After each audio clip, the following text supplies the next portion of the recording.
Now let's turn to events at the controversial migrant shelter in Brooklyn. Some of the asylum seeker families that were bused to the facility at Floyd Bennett Field in Brooklyn refused to stay there.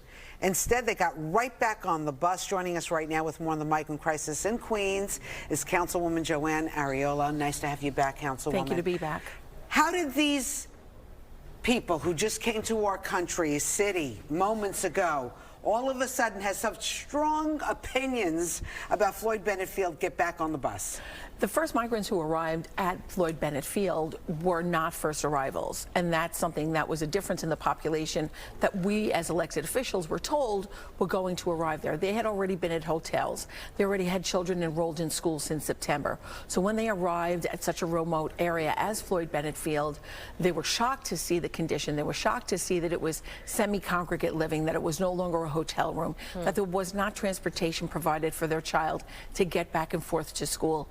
And they got right back on the bus and they turned around. So I'm hearing there are 13 families there now, which means, what, 2,000 beds, and how many people are actually there? Yeah, maybe 30 people? At the very most, 30 people. Out of 2,000. Okay, so, you know, there is criticism that maybe the politicians are kind of stoking the flames with these migrants not to stay there. No, I think they want them to stay there. We that don't want them to stay there. Why? Because, and we've been fighting, Assemblymember Jamie Williams, I know she's been on your show talking about this. Floyd Bennett Field is, first off, it is out of the way, but it is a flood zone. When the fire department went in to do their evaluation to see if it was safe, every single fire hydrant on that property was deemed unreliable. The nearest fire hydrant for them to utilize was 3,000 feet away. They did not green light that area.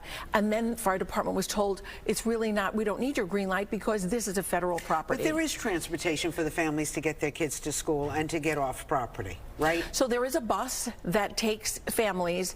It looks like an MTA bus that's out of service. It takes families from the Floyd Bennett Field area to Stillwell Avenue in Coney Island, and then they have to take the train from there. Let me ask you this, though, because when we talk about this issue, I haven't heard, and I've asked this question before, I haven't heard anyone else say, here's a better option.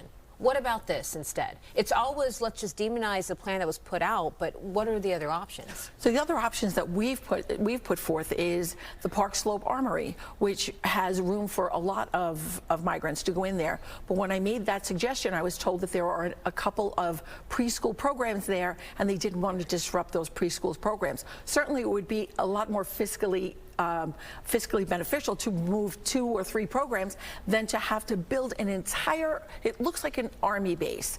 Also, why is Kathy Hochul fixated on a national park in a very remote area of Brooklyn that is utilized by 1 million people per year for their recreation when there are tons of state parks throughout this state? Listen, they've taken away parks from New York City, Randall's Island, which is a place where city kids have no place to play. They go to Randall's Island to you know, basically, you know, do something every day.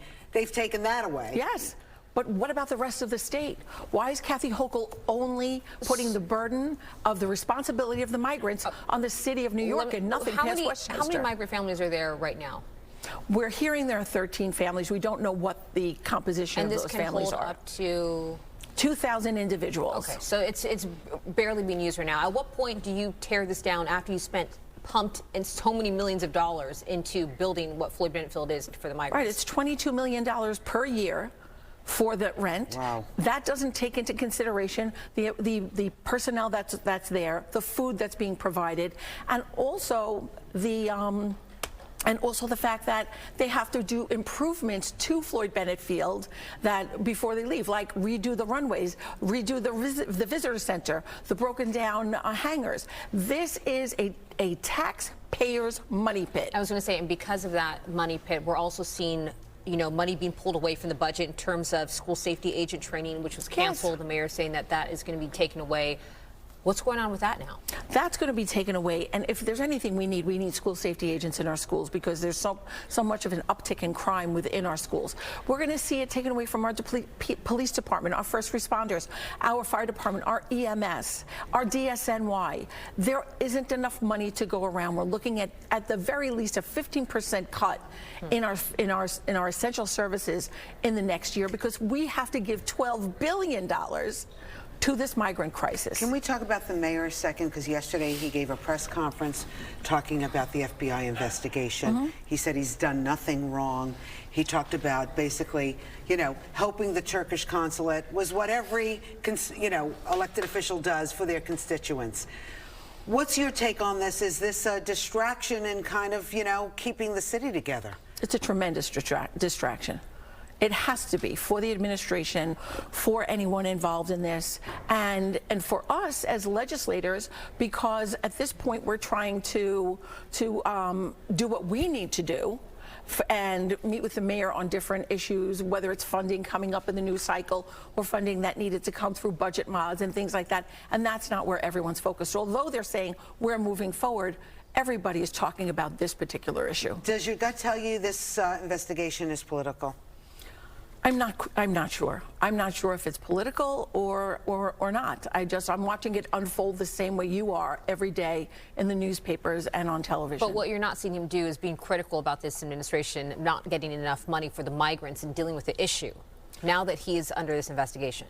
Well, what he had always said was we need more help from the federal and the state government. And he's not saying that now. But now that's no longer being said. He actually, did not keep a meeting with, President Biden's team.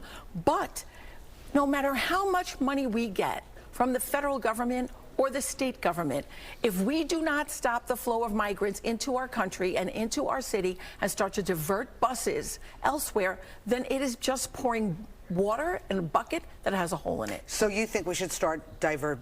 Absolutely. It should have started a long time ago. But can we? But you know what, Rosanna? I'd rather be sued by the federal government. It'll cost us less money and do what other border states have done and said, we cannot handle this any longer. We cannot sustain it. It is crippling us financially, and it is crippling us as a city. City Councilwoman Joann, Ariola, thank you so much for coming on. Good luck, but keep fighting for us. I will fight. We're going to court this week. Don't you worry. Okay. Thank you. Appreciate it. Thank you.